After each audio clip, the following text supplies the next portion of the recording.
Hello everyone.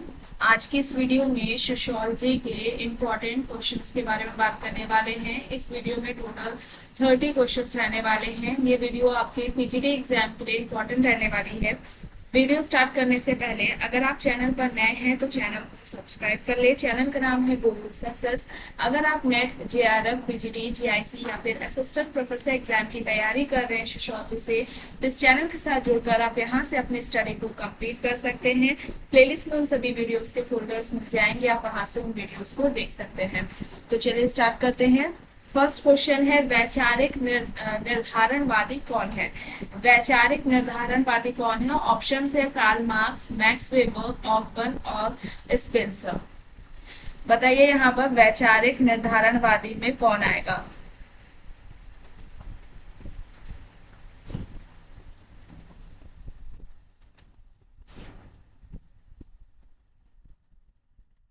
Karl Marx, Max Weber, ऑकन and Spencer हैं। तो यहाँ पर फर्स्ट क्वेश्चन का राइट आंसर क्या हो जाएगा? Max weber. ऑप्शन बी यहाँ पर क्या हो जाएगा? राइट आंसर हो जाएगा। मैक्स वेबर वैचारिक निर्धारणवादी में आते हैं, कार्ल मार्क्स आर्थिक निर्धारणवादी में आते हैं। वेबर के कॉन्सेप्ट्स के बारे में बात की जाए, जैसे कि आइडियल टाइप की बात की थी इन्होंने, आदर्श प्रारूप की बात की थी, वेस्टहैंड मेथड यानी व्याख्यात्मक पद्धति की इन्होंने बात की थी। क्या होता है आप लोगों को इससे पहले वाली वीडियो में बताया जा चुका है। इन्होंने सत्ता और शक्ति के 3 प्रकार बताए थे। सत्ता या शक्ति की 3 प्रकार बताए थे। पहला बताया था पारंपरिक सत्ता या पारंपरिक शक्ति। दूसरा इन्होंने जो बताया था करिश्माई शक्ति या सत्ता की बात की थी। एंड थर्ड नंबर पर वैधानिक या तार्किक शक्ति सत्ता की इन्होंने बात की थी। इसके अलावा मैक्स वेबर सामाजिक क्रिया के 4 प्रकारों की बात करते हैं। ठीक है, 4 टाइप्स बात करते हैं सोशल एक्शन की। ठीक है, 4 प्रकार कौन कौन से हैं? परंपरागत सामाजिक क्रिया। ठीक है, पहला क्या हो जाएगा? परंपरागत सामाजिक क्रिया। जो दूसरा है वो हो जाएगा उसमें भावनात्मक सामाजिक क्रिया। दूसरी क्या हो जाएगी? भावनात्मक सामाजिक क्रिया। तीसरी में आ जाएगा भावनात्मक सामाजिक क्रिया। तीसरी कौन सी है? भावनात्मक सामाजिक क्रिया। लास्ट में वैधानिक या तार्किक सामाजिक क्रिया। ये चारों क्रियाएं एंड जो शक्ति है, 3 प्रकार जो शक्ति के बताए हैं इन्होंने, ये आपके एग्जाम्स में पूछा जाता है। एंड इन्होंने समाजशास्त्र को क्या बताया था? समाजशास्त्र सामाजिक क्रियाओं का अध्ययन करता है। ठीक है, तो इन बातों को आपको ध्यान में रखना है। इनकी जैसे इंपॉर्टेंट बुक्स हैं the Protestant ethic and the spirit of capitalism. ठीक है, ये एक है। इसके अलावा द सिटी इन्होंने लिखी है। इसके अलावा the theory of social economic and organization. ठीक है, the theory of social and economic organization, ये कुछ इंपॉर्टेंट बुक्स हैं मैक्स वेबर से रिलेटेड। ठीक है, तो ऑप्शन बी यहाँ पर क्या होगा? राइट आंसर होगा। नेक्स्ट है, बंद और खुला समाज का वर्णन किसने किया है? ये समाज के 2 प्रकार, एक बंद समाज और खुला समाज, इनमें से किसने बताए हैं समाज के प्रकार? ऐसे भी पूछा जा सकता है ना। तो ऑप्शन है Karl Marx, D N. Majumdar, Spencer and Paul Popper. ठीक है, बंद समाज और खुला समाज का वर्णन किसने किया है? ऑप्शन है Karl Marx, D N. Majumdar, Spencer and Paul Popper options में है। क्या हो जाएगा यहाँ पर राइट आंसर सेकंड क्वेश्चन का?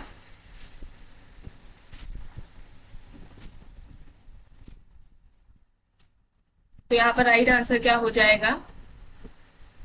Paul popper. ऑप्शन डी यहाँ पर क्या होगा? राइट आंसर हो जाएगा। नेक्स्ट है, African system of kinship and marriage.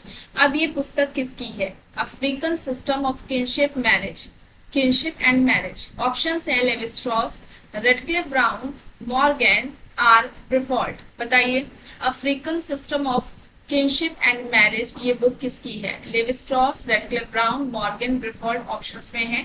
अगर आप चैनल से नए जुड़े हैं तो प्लेलिस्ट जरूर चेक कर लीजिएगा। वहां पर इम्पोर्टेंट जो बुक्स हैं सोशियोलॉजी की, उसके इम्पोर्टेंट सोशियोलॉजी बुक नाम से फोल्डर बना हुआ है। उनमें आपको कुछ वीडियोस मिलेंगी जिसमें केवल जो सोशियोलॉजी के इम्पोर्टेंट बुक्स हैं उनको ही कवर कराया गया है। तो वहां से उन वीडियोस को देख लीजिए और जितने भी बुक्स बताई गई है उन सभी को याद कर लीजिए। तो यहाँ पर African system of kinship and marriage ये बुक हो जाएगी रेडक्लिफ ब्राउन की। ठीक है, ऑप्शन बी यहाँ पर क्या होगा? राइट आंसर हो जाएगा। ब्राउन ने संरचना के 2 प्रकार की बात की थी। ठीक है, संरचना के जो सामाजिक संरचना है उन्होंने दो प्रकार बताए थे। एक जो बताया था समान संरचना, ठीक है, और दूसरी जो उन्होंने बात की थी वो कौन सी थी, वास्तविक वास्तविक संरचना। एंड ये भी एग्जाम में पूछा जाता है। संरचना के दो प्रकार, समान संरचना और वास्तविक संरचना, किसने बताए हैं। तो संरचना के जो दो प्रकार हैं, ये दो तरह की संरचना होती है, वो रेडक्लिफ ब्राउन ने बताई है। इनकी जो बुक है African system of kinship and marriage के अलावा एक जो बुक है structure and function in primitive society, ये एक इनकी बुक है। इसके अलावा नेचुरल साइंस ऑफ सोसाइटी, ये भी रेडक्लिफ ब्राउन की बुक है, ठीक है। तो ऑप्शन बी यहाँ पर राइट आंसर हो जाएगा। एंड स्ट्रक्चरलिज्म या स्ट्रक्चर, सामाजिक संरचना क्या है, संरचनात्मक प्रकारवाद क्या है, इन सभी से रिलेटेड जो कॉन्सेप्ट है, इसके अलावा इन्होंने इनके बारे में क्या विचार दिए हैं, उसमें चाहे वो लेवी स्ट्रॉस के रहे हों, रेडक्लिफ ब्राउन के हों, मेलानोव्स्की के हों, पार्सन्स के हों, ठीक है, मर्टन के हों, नाडेल ने क्या बात कही है, इन सभी को कुछ वीडियोस में कवर कराया गया है। प्लेलिस्ट के फोल्डर मिल जाएगा, वहां पर देख लीजिएगा। सामाजिक संरचना, संरचनावाद, संरचनात्मक प्रकारवाद नाम से मिलेगा एक फोल्डर, उसमें कुछ वीडियोस हैं। तो ये कॉन्सेप्ट को क्लियर कराने के अलावा इनसे रिलेटेड जितने भी टाइप के क्वेश्चंस इंपॉर्टेंट बनते हैं उनको भी वहां पर कवर कराया है। तो जितने भी चैनल से नए लोग जुड़े हैं वे सभी जाकर के उन वीडियोस को जरूर देख लीजिएगा, आपके एग्जाम के लिए इंपॉर्टेंट है। तो यहाँ पर ऑप्शन बी यहाँ पर राइट होगा। नेक्स्ट है, यह तर्क किसका है कि लिंग अनुपात का असंतुलित होना ही बहुपति विवाह का कारण है। इंपॉर्टेंट क्वेश्चन है, किसका कहना है कि जो लिंग अनुपात जो असंतुलित हो जाता है, लिंग अनुपात का जो असंतुलन है वो ही बहुपति विवाह का क्या है, कारण है। ऑप्शंस है Westermarck, Malinowski, Rivers Morgan. Westermarck, Malinowski, Rivers Morgan options में है। बताइए यहाँ पर क्या हो जाएगा।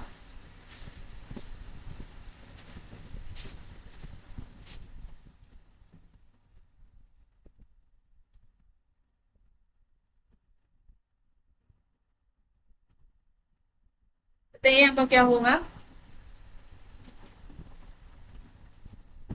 तो यहाँ पर क्या हो जाएगा राइट आंसर, ऑप्शन ए हो जाएगा वेस्टरमार्क। ऑप्शन ए यहाँ पर राइट आंसर है। इनकी जो बुक है the history of human marriage, Westermarck की बुक क्या है जो कि एग्जाम में पूछी जाती है, the history of human marriage है। और उसमें इन्होंने एक विवाह के बारे में क्या कहा है, एक विवाह को ही इन्होंने विवाह का सच्चा स्वरूप कहा है, यानी कि एक विवाह ही विवाह का सच्चा स्वरूप है, रहा है और आगे रहेगा भी। इस तरीके से एक कथन आता है एग्जाम में कि किसने कहा है, किसका तर्क है। तो ये याद रखिएगा, वेस्टरमार्क का है the history of human marriage, इनकी बुक है। एंड बुक भी इंपॉर्टेंट है, आपके एग्जाम में पूछी जाती है।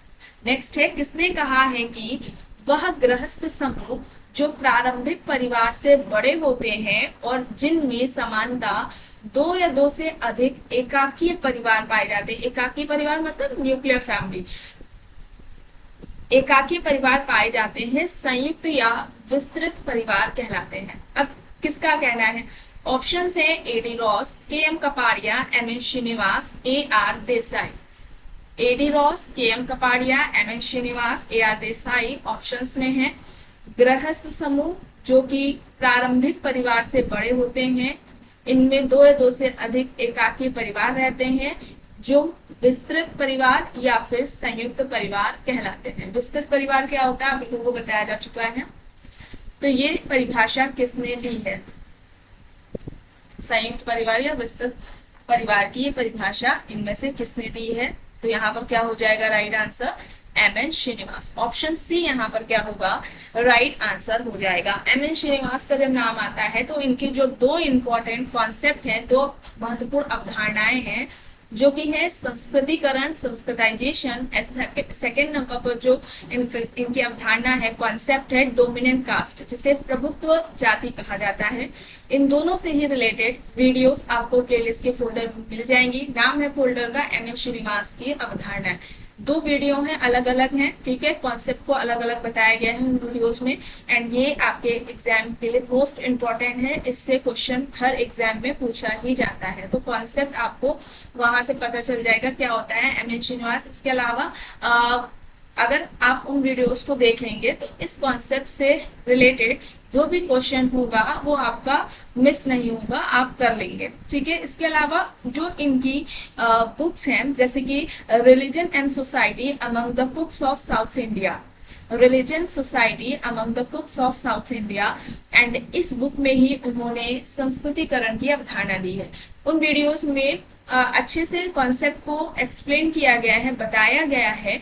एंड जैसे कि संस्कृतिकरण की अवधारणा है क्या, ठीक है, संस्कृतिकरण की प्रक्रिया क्या होती है, उसकी विशेषताएं क्या हैं, अवधारणाएं किसने दी है, संस्कृतिकरण की जो अवधारणा है वो किसने दी है, कहाँ पर अध्ययन करके दिया है, किस बुक में उन्होंने बात की है, किस जाति पर अध्ययन किया है, प्रोसेस क्या है। मेनली इसका जो एग्जाम में पूछा जाता है, डायरेक्टली पूछ लेते हैं, कॉन्सेप्ट पूछता है, ठीक है, ये बहुत कम अब ऐसे पूछते हैं, स्टेटमेंट दे देंगे, ठीक है, और फिर बताना होगा ये प्रक्रिया क्या कहलाती है, पश्चिमीकरण है, संस्कृतिकरण है, आधुनिकीकरण है, क्या है।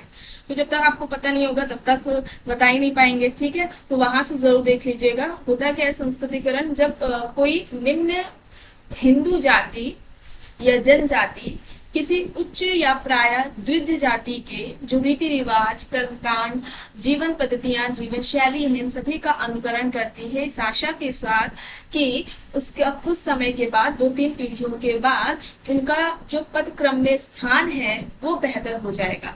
यही संस्कृतिकरण की अवधारणा है, ठीक है। और संस्कृतिकरण के अलावा जो डेफिनेशन है, उसके अलावा जो एग्जाम में पूछा जाता है वो विशेषताओं से रिलेटेड पूछा जाता है कि संस्कृतिकरण की कौन सी विशेषताएं हैं या कौन सी नहीं है।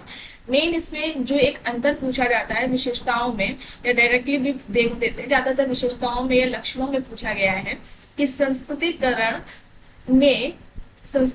में जो पोजिशनल चेंज होता है, स्ट्रक्चरल चेंज नहीं होता। जो संस्कृतिकरण है उसमें संरचना में परिवर्तन नहीं होता है, ये परिवर्तन पद क्रम में होता है, पद में होता है, स्थान में होता है, तो ये याद रखिएगा, ठीक है। और डोमिनेंट कास्ट की बात की जाए तो सेम चीज, कहाँ पर अध्ययन किया है, ठीक है, किस जाति पर अध्ययन किया है, किस बुक पर उन्होंने ये बात कही है, डोमिनेंट कास्ट होता क्या है, और एम एन श्रीनिवास ने किन आधारों या किन लक्षणों की बात की है कि जिसके आधार पर हम किसी भी जाति को प्रभुत्व जाति कहेंगे, ठीक है। तो ये सभी वहां पर जरूर देख लीजिएगा, उन वीडियोस में बताया गया है। यहाँ पर फिलहाल बुक जो इम्पोर्टेंस है उनकी बात की जा रही थी। तो इसके अलावा religion society among the कुक्स of south India के अलावा एक बुक है इंडियाज विलेजेस, ठीक है, भारतीय गांव से रिलेटेड, विलेजेस से रिलेटेड जो बुक्स हैं काफी पूछी जाती है और ज्यादातर मैचिंग में पूछ लेते हैं, एक साथ दे देते हैं, तो उसमें कंफ्यूजन हो जाता है। तो इसे जरूर अच्छे से याद कर लीजिएगा। इंडियाज विलेजेस किसकी हो जाएगी, एम एन श्रीनिवास की हो जाएगी। एक बुक है इनकी marriage and family in Mysore, इसके अलावा caste in modern India and other essays है, ठीक है, caste in modern India and other essays है। फिर है social change in modern India, एक बुक है social change in modern India. Next जो बुक है इंडिया सोशल स्ट्रक्चर, ये बुक है। द रिमेम्बर्ड विलेज काफी बार पूछी जा चुकी है, द रिमेम्बर्ड विलेज, ठीक है। फिर the dominant caste and other essays, इसमें डोमिनेंट कास्ट का जो कॉन्सेप्ट है, प्रभुत्व जाति की अवधारणा, उसके बारे में बताया गया है। फिर village caste gender and method, ये कुछ इंपॉर्टेंट एम एन श्रीनिवास की बुक्स थी जिन्हें आपको बताया गया है एंड इन सभी को आपको याद करना है। ऑप्शन सी यहाँ पर राइट है। नेक्स्ट है मैचिंग का है एंड बुक्स दी गई हुई है, मैरिज एंड फैमिली किनशिप से ही रिलेटेड है। चलिए देखते हैं, family kinship and marriage in India. Second है kinship organisation in India. Third पर है family and kinship study of pandits of rural Kashmir. And last में है marriage and family in India. तो यहाँ पर बताइए, अब देखिए सब साथ में आ गई, तो ज्यादातर क्या होता है, कंफ्यूजन हो जाता है कि क्या है किसकी है। तो बताइए यहाँ पर क्या होगा राइट आंसर। इसी तरीके से विलेजेस की बुक्स एक साथ दे दी जाती है, तो यहाँ पर क्या होगा राइट आंसर।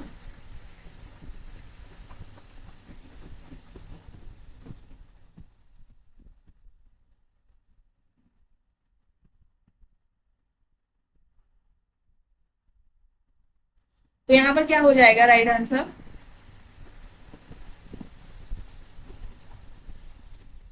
ऑप्शन बी हो जाएगा। ठीक है, ऑप्शन बी हो जाएगा, यानी कि family kinship and marriage in India, ये हो जाएगी पेट्रिशे ओबेरॉय की। Kinship organisation in India Irawati Karve की हो जाएगी। Family and kinship study of pandits of rural Kashmir, ये हो जाएगी टी.एन. मदान की। ठीक है, इसके अलावा marriage and family in India, ये हो जाएगी के.एम. कपाड़िया की। ठीक है, तो ऑप्शन बी यहाँ पर क्या होगा? राइट आंसर होगा। नेक्स्ट है नातेदारी से अभिप्राय है, आइए देखते हैं ऑप्शंस। समरक्त संबंधियों के बीच संबंधों से, विवाह से जुड़े संबंधियों के बीच संबंधों से, तीन पीढ़ियों के संबंधियों के बीच संबंधों से, या फिर समरक्तता तथा विवाह से जुड़े संबंधियों के बीच संबंधों से। नातेदारी से मतलब यहाँ पर क्या है, बताइए यहाँ पर क्या होगा?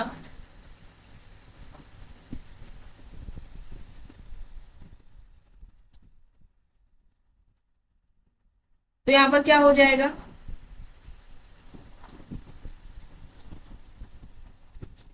समरक्त तथा या रक्त संबंधी के साथ साथ जो वैवाहिक संबंधी होते हैं, विवाह संबंधी जो रिश्तेदार होते हैं, उनसे मतलब है यहाँ पर नातेदारी का। ठीक है, समरक्त और विवाह संबंधी। तो ऑप्शन डी यहाँ पर क्या होगा? राइट होगा। नेक्स्ट है यूटोपिया बुक किसकी है? यूटोपिया पुस्तक है, ऑप्शंस है कॉलमैन, थॉमस मूर, हर्सल, गॉफमैन। इंपॉर्टेंट बुक है यूटोपिया। कॉलमैन, थॉमस मूर, हर्सल, गॉफमैन ऑप्शंस में है, क्या हो जाएगा?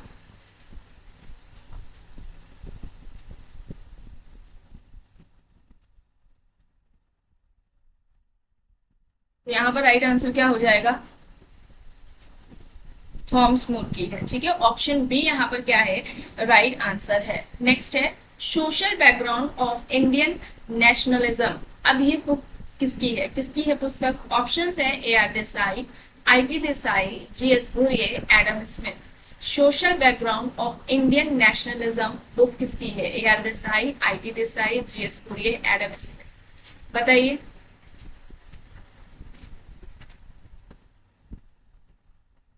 ये नेट के एग्जाम में काफी बार पूछी जा चुकी है बुक। तो यहाँ पर क्या हो जाएगी? ए.आर. देसाई। ए.आर. देसाई की ये बुक है। इसके अलावा देसाई की जो इंपॉर्टेंट बुक्स हैं ए.आर. देसाई की, जैसे कि peasant struggle in India, peasant struggle in India. इसके अलावा इंडियाज पाथ ऑफ डेवलपमेंट है, इंडियाज पाथ ऑफ डेवलपमेंट है।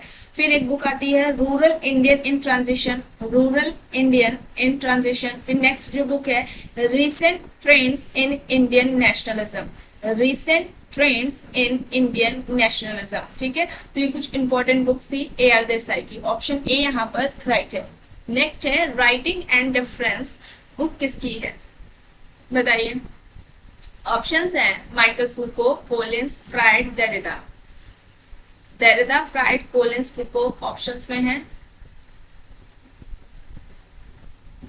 तो यहाँ पर क्या हो जाएगा?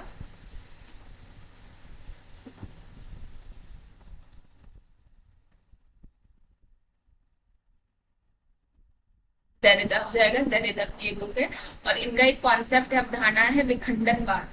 ठीक है, विखंडनवाद है, ये एग्जाम में आता है, पूछा जाता है अवधारणा किसकी है। ठीक है, गिडेंस, हेबरमास, देरिदा, अल्थ्यूजर, इन सभी से रिलेटेड भी फोल्डर्स आपको मिल जाएंगे प्लेलिस्ट में, और वहां पर उन वीडियोस को जरूर देख लीजिएगा। वहां पर कॉन्सेप्ट वहां पर अच्छे से कराए गए हैं, और इसके अलावा कॉन्सेप्ट के अलावा एमसीक्यूज भी सॉल्व कराए गए हैं। तो ऑप्शन डी यहाँ पर क्या होगा? राइट होगा। नेक्स्ट है किसने यह कहा है कि नगरवाद एक जीवन पद्धति है जबकि नगरीकरण एक प्रक्रिया है? नगरवाद को जीवन पद्धति और नगरीकरण को एक प्रक्रिया, इनमें से किसने बताया है? ऑप्शंस हैं Burgess, Mumford, Louis Wirth, Robert Redfield. Burgess, Mumford, Louis Wirth, Robert Redfield options में है। तो यहाँ पर क्या हो जाएगा राइट आंसर?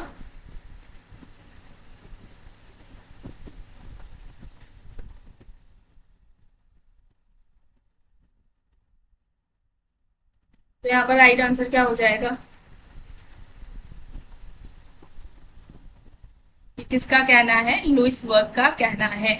ऑप्शन सी यहाँ पर क्या होगा, राइट आंसर होगा। ये भी एग्जाम में पूछा जाता है। इसके अलावा इनकी द घेटो नाम से एक बुक है। इनकी अवधारणाओं की बात की जाए लुईस वर्थ की, तो जो अवधारणा है एक नगरीकरण की अवधारणा है। ठीक है, नगरीकरण की अवधारणा किसने दी है, लुईस वर्थ की है। नगरीयता की अवधारणा लुईस वर्थ ने दी है।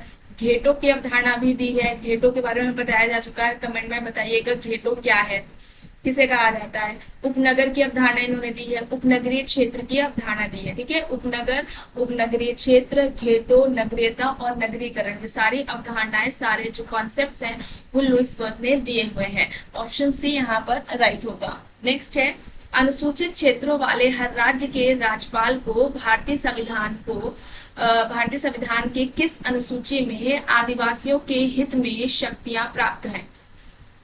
5वीं अनुसूची, 8वीं अनुसूची, 4वीं अनुसूची या फिर 9वीं अनुसूची, कौन सी अनुसूची है।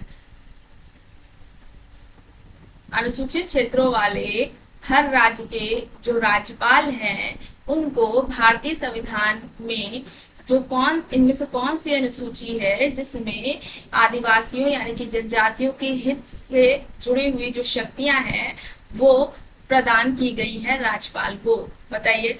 5वीं, 8वीं, जो 4थी और 9वीं अनुसूची दी गई है ऑप्शंस में, क्या होगा। तो यहाँ पर राइट आंसर क्या हो जाएगा, 5वीं अनुसूची, ऑप्शन ए यहाँ पर राइट होगा। नेक्स्ट है, निम्न में से किसने औद्योगिक समाज को 2 भागों में विभाजित किया है। अब कौन कौन से हैं 2 भाग, शास्त्रीय औद्योगिक समाज और उच्च औद्योगिक समाज। ऑप्शंस हैं Daniel Bell, Ritzer, Ulrich Beck, Johnson. Daniel Bell, Ritzer, Ulrich Beck, Johnson options में है। औद्योगिक समाज के 2 प्रकार या औद्योगिक समाज को 2 भागों में जो विभक्त किया है वो 2 भाग हैं, शास्त्रीय औद्योगिक समाज और उच्च औद्योगिक समाज। तो यहाँ पर क्या होगा,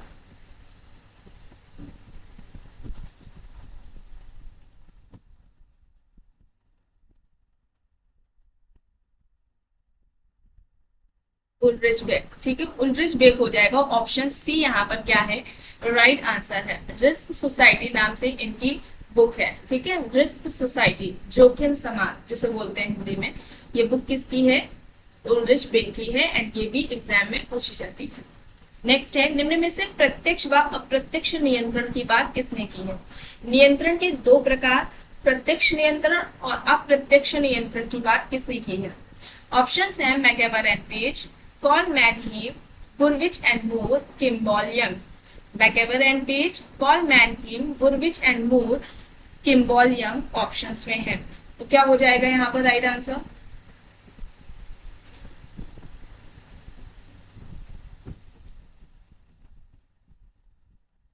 कॉल मैनहीम, ऑप्शन बी यहाँ पर क्या होगा, राइट आंसर हो जाएगा। E.A.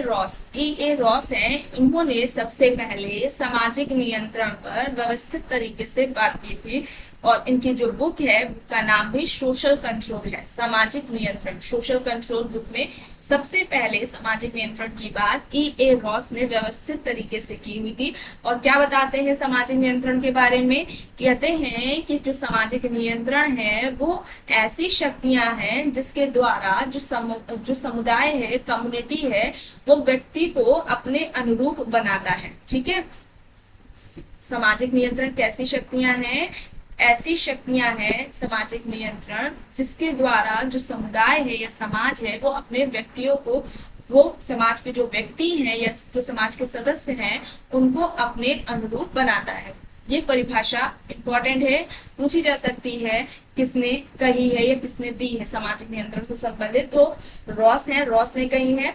इसके अलावा सामाजिक नियंत्रण के प्रकारों की बात की जाए तो कूले एंड बर्नॉट आते हैं। कूले एंड बर्नॉट ने भी 2 प्रकार बताए हैं सामाजिक नियंत्रण के, चेतन और अचेतन। चेतन और अचेतन नियंत्रण की बात किसने की है? कूले एंड बर्नौट ने की है। इसके अलावा किम्बॉल एंड यंग, जो किम्बॉल यंग है, इन्होंने क्या बताया है नियंत्रण के प्रकार? दो, सकारात्मक सामाजिक नियंत्रण और नकारात्मक सामाजिक नियंत्रण। ये भी एग्जाम में पूछा जा चुका है। सकारात्मक सामाजिक नियंत्रण और नकारात्मक सामाजिक नियंत्रण की बात किसने की है? किम्बॉल यंग ने की है। कूले एंड बर्नौट ने दो तरह के नियंत्रण की बात की है, चेतन सामाजिक नियंत्रण और अचेतन सामाजिक नियंत्रण। इन सभी को आपको याद रखना है।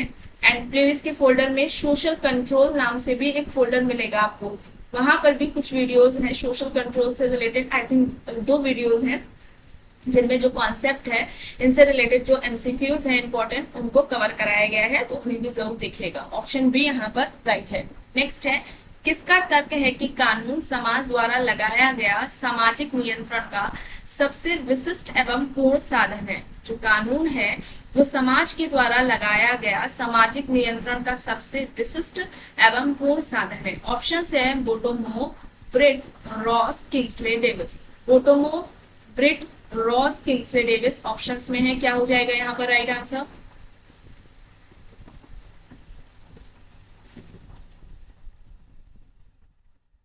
तो यहाँ पर क्या हो जाएगा?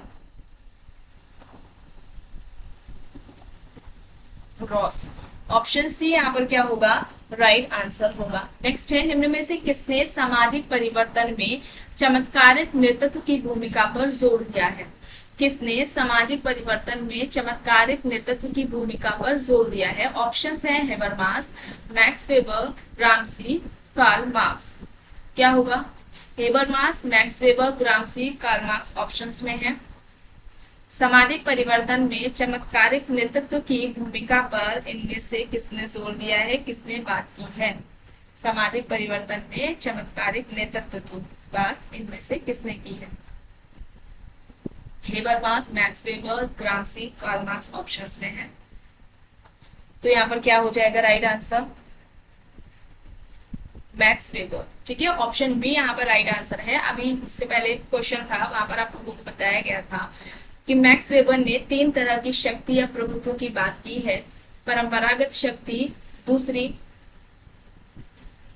करिश्माई शक्ति, एंड लास्ट में तार्किक या वैधानिक शक्ति। ठीक है, तो ये याद रखिएगा, स्टेटमेंट देकर के में पूछा जाता है। तो ऑप्शन बी यहाँ पर क्या होगा?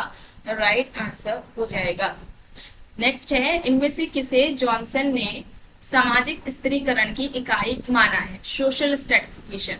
एंड सोशल स्ट्रैटिफिकेशन से भी फोल्डर बना हुआ है प्लेलिस्ट में, आपको मिल जाएगा, चैनल के प्लेलिस्ट चेक करिएगा, वहां पर सोशल स्ट्रैटिफिकेशन सामाजिक स्त्रीकरण के नाम से भी फोल्डर बना हुआ है।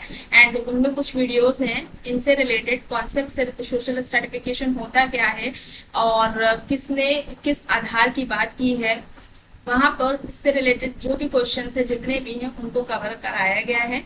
तो उन वीडियोस को भी जरूर देखिएगा। यहाँ पर जॉनसन का पूछा जा रहा है कि जॉनसन ने जो सामाजिक स्त्रीकरण की जो इकाई बताई है, इनमें से किसको इकाई यूनिट बताया है?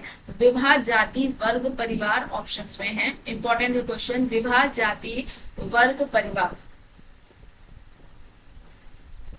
क्या होगा यहाँ पर?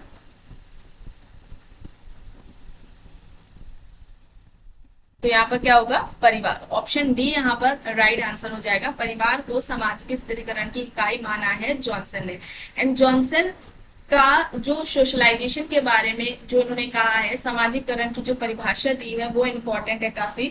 वो क्या है उसको भी देख लेते हैं। तो इन्होंने क्या कहा था? सभी तरह का जो सीखना होता है, सभी तरह का सीखना या जिसे हम शिक्षण कहते हैं, वो सामाजिकरण में नहीं आता है, बल्कि समाज के द्वारा जो स्वीकृत या समाज के द्वारा जो मान्यता प्राप्त व्यवहार है, जब उसको हम सीखते हैं तभी वो सीखना क्या कहलाता है? समाजीकरण कहलाता है। ठीक है, सभी तरह का सीखना या सभी तरह का जो शिक्षण है वो समाजीकरण नहीं है, बल्कि समाज के द्वारा जो स्वीकृत या जो मान्य व्यवहार है उनको सीखना ही समाजीकरण कहलाता है। ठीक है, तो ये कहा किसने है? जॉनसन ने कहा है। तो ऑप्शन डी यहाँ पर राइट है। नेक्स्ट है, नायर तारवाड़ व्यवस्था निम्न में से किस एक पर आधारित है?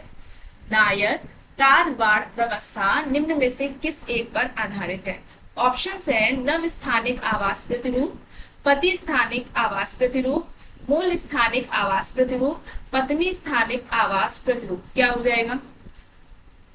इंपॉर्टेंट है।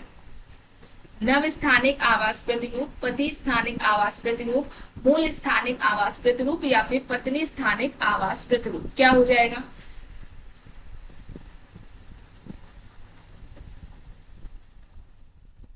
तो यहां पर क्या हो जाएगा?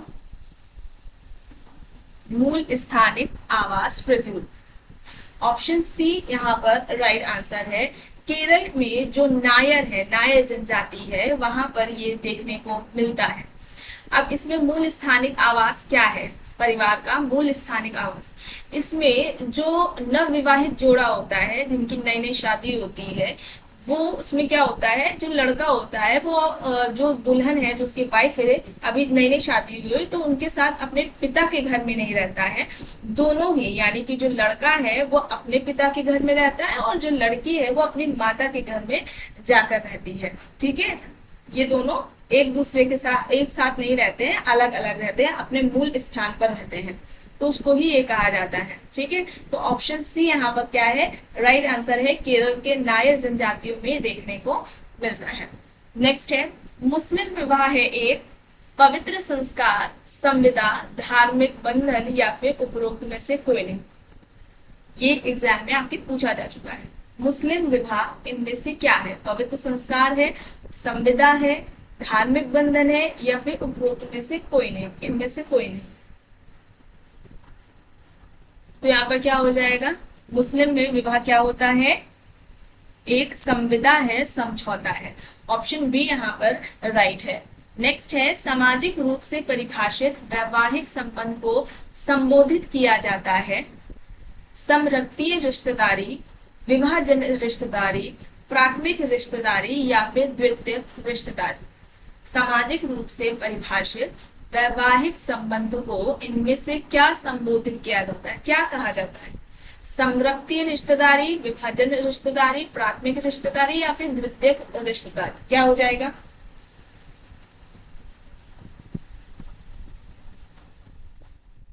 तो यहाँ पर क्या हो जाएगा? विभाजन रिश्तेदारी। ऑप्शन बी यहाँ पर क्या होगा? राइट होगा। नेक्स्ट है, किसका कहना है कि पूंजीवाद अनिवार्य रूप से वैश्विक है? पूंजीवाद को अनिवार्य रूप से वैश्विक किसने बताया है? ऑप्शन है Johnson, Dipankar Gupta, Wallerstein, Anthony Giddens. Johnson, Dipankar Gupta, Wallerstein, Anthony Giddens options में है। बताइए यहाँ पर क्या होगा?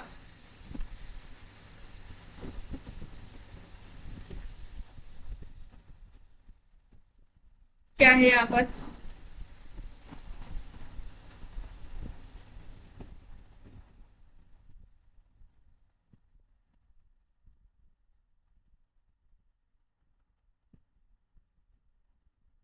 वॉलस्टीन। ऑप्शन सी यहाँ पर राइट आंसर है। वर्ल्ड सिस्टम का जो कॉन्सेप्ट है वो भी इन्होंने दिया हुआ है।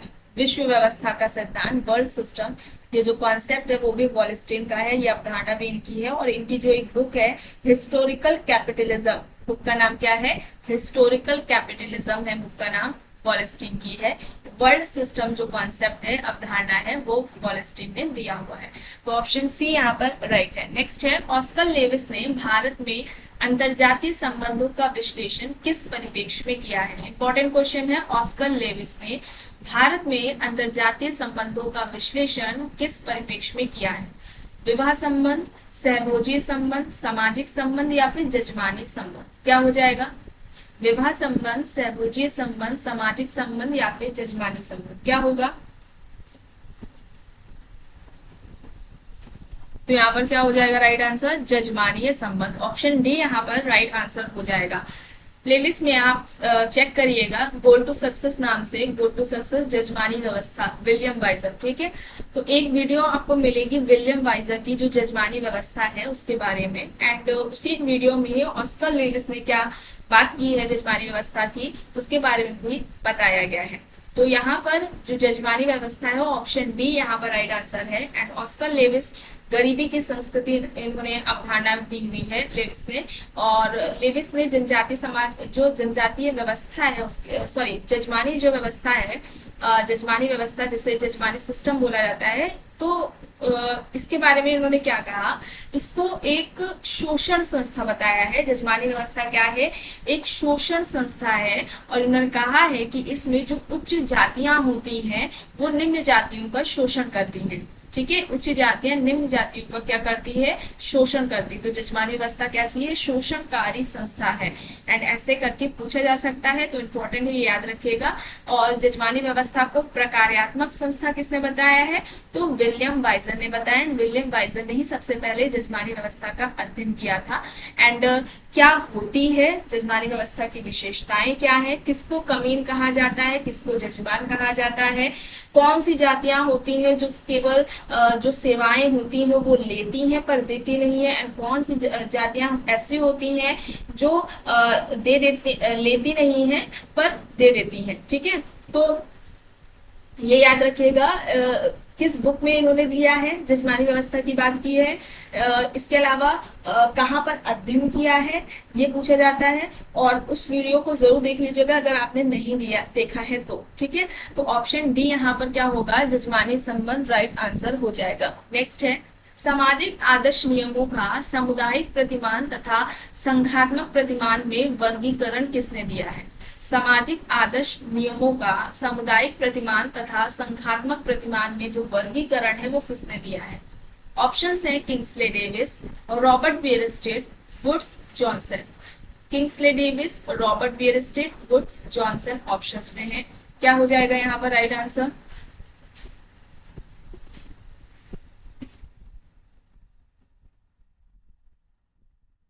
तो यहाँ पर राइट आंसर क्या हो जाएगा, रॉबर्ट बियरस्टेड। ऑप्शन बी यहाँ पर राइट आंसर है। रॉबर्ट बियरस्टेड की एक कौन सी इंपॉर्टेंट बुक है जो एग्जाम में पूछी जाती है, बताइएगा। नेक्स्ट है, निम्न में से कौन सा समूह द्विजों का उदाहरण है, द्विज जातियों का उदाहरण है, द्विज का उदाहरण है इनमें से। ब्राह्मण क्षत्रिय शूद्र, ब्राह्मण वैश्य शूद्र, ब्राह्मण क्षत्रिय वैश्य और क्षत्रिय वैश्य या शूद्र। कौन सा समूह द्विज का उदाहरण है, द्विज किसे कहेंगे इनमें से। तो यहाँ पर क्या हो जाएगा, ब्राह्मण क्षत्रिय और वैश्य। ऑप्शन सी यहाँ पर राइट होगा। नेक्स्ट है, नगर और गांव के मध्य सुस्पष्ट रेखा नहीं है जो ये स्पष्ट कर सके कि नगर का अंत कहाँ पर होता है और गांव कहाँ से शुरू होता है। यह कहना किसका, ये तर्क किसका है। ऑप्शन है Louis Wirth, MacIver and Page, Robert Redfield, Peter Ginsberg. बताइए, Louis Wirth, MacIver and Page, Robert Redfield, Ginsberg options में है। नगर और जो गांव है, विलेज है, उनके बीच में कोई भी स्पष्ट रेखा नहीं है जो ये जिसके आधार पर ये कहा जा सके कि नगर यहाँ से खत्म हो रहा है, यहाँ तक नगर है, और गांव कहाँ से शुरू होता है। किसका कहना है, एंड ये एग्जाम में पूछा जा चुका है। तो मैकेवर एंड पेज हो जाएगा। ऑप्शन बी यहाँ पर राइट है। नेक्स्ट है, निम्न में से काला जादू क्या है। रचनात्मक जादू, संरक्षक जादू, विनाशात्मक जादू या फिर सामूहिक जादू। काला जादू, ब्लैक मैजिक क्या है इनमें से, किसे हम कहेंगे ब्लैक मैजिक।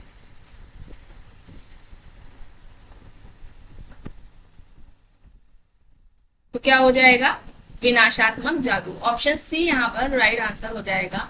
मेलानोव्स्की ने जादू के दो प्रकार बताए थे। एक था सफेद जादू, व्हाइट मैजिक, जिसमें जो दूसरों के कल्याण के लिए किया जाता है उसको सफेद जादू कहा। और काला जादू वो है जो दूसरों को हानि, दूसरों को कष्ट पहुंचाने के लिए किया जाता है। जो गतिविधियां, क्रियाएं, कर्मकांड किया जाता है वो ब्लैक मैजिक में आती है। इसके अलावा व्हाइट एंड ब्लैक मैजिक के अलावा इन्होंने प्रेम जादू की भी बात की है। ठीक है, इसके अलावा संस्कृति की बात की है, और संस्कृति को मानवीय आवश्यकताओं की पूर्ति का साधन बताया, याद रखिएगा। ऐसे करके पूछा जाता है एग्जाम में कि संस्कृति को मानवीय आवश्यकताओं की पूर्ति का साधन किसने बताया है, मेलानोव्स्की ने बताया है। एंड व्यक्ति ने ही संस्कृति का निर्माण किया है अपनी आवश्यकताओं को पूरा करने के लिए। 3 तरह की आवश्यकताएं, प्राथमिक, द्वितीयक, तृतीयक, ये 3 आवश्यकताएं हैं। ठीक है, तो ऐसे ही याद रखिएगा। ऑप्शन सी यहाँ पर राइट आंसर है। नेक्स्ट है, जाति बंद वर्ग है, यह कहना है। जाति को बंद वर्ग कहा है, वर्ग, क्लास। ठीक है, कई बार पूछा जाता है साविवे व्यवस्था है, ऐसा करके भी पूछा जाता है, तो याद रखिएगा, ध्यान से देखिएगा क्वेश्चन। जातीय बंध वर्ग है, किसका कहना है? ऑप्शन है Karl Marx, Gunnar Myrdal, Max Weber, Majumdar and Madan. Karl Marx, Gunnar Myrdal, Max Weber, Majumdar and Madan options में है। क्या हो जाएगा यहाँ पर राइट आंसर?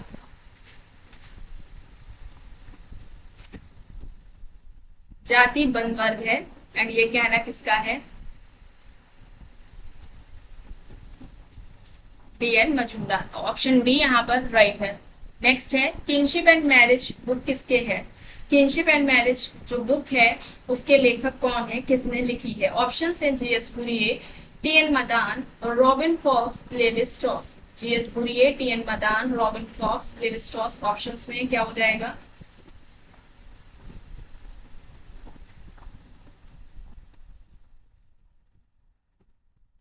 क्या हो जाएगा यहाँ पर राइट आंसर?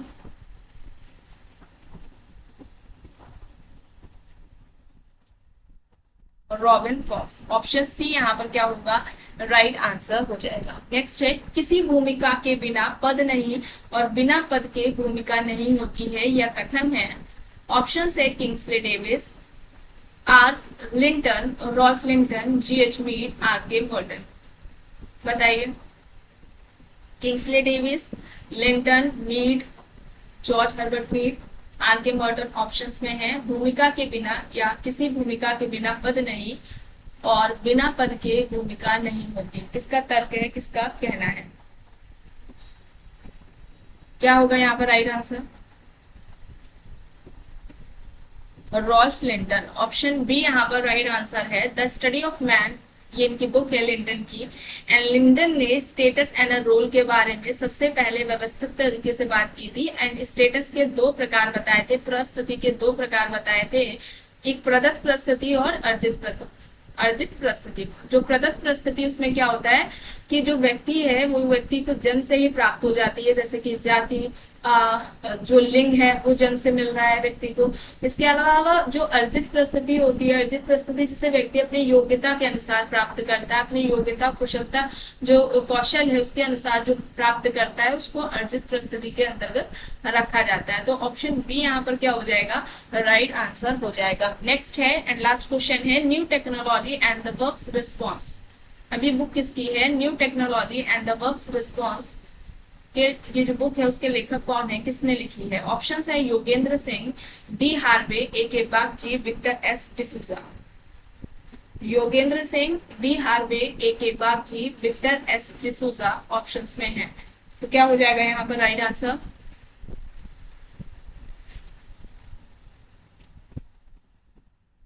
बताइए।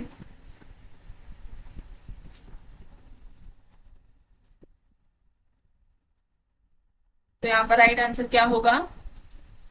ए के बागची। ऑप्शन सी यहाँ पर राइट आंसर होगा। तो आज की वीडियो में बस इतना ही। आई होप ये आपको वीडियो पसंद आई होगी। अगर वीडियो पसंद आई है तो प्लीज लाइक जरूर कर दीजिएगा, कमेंट करके जरूर बताइएगा। चैनल पर अगर आप नए हैं तो चैनल को भी जरूर सब्सक्राइब कर दीजिएगा, एंड इस वीडियो को जितना हो सके ज्यादा से ज्यादा लोगों के साथ शेयर भी जरूर करिएगा। Thank you.